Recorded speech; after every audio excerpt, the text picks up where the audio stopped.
far as I understand, Vilanova is not in the part of Catalonia where the Arab influences were especially strong. And here we have the legend Miralpeix, about how the very good Christians fought with a very not good Arab, which, well, according to the legend, held a castle here in the neighborhood as well.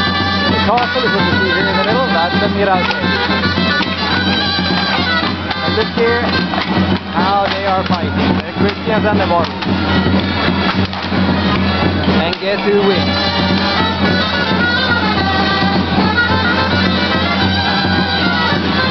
The huge fish, Miralpeix, is said to have had a decisive role in this battle.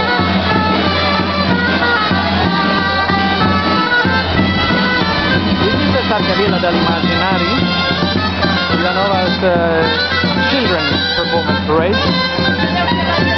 Different from our other towns in the fact that it's totally separate dances and costumes.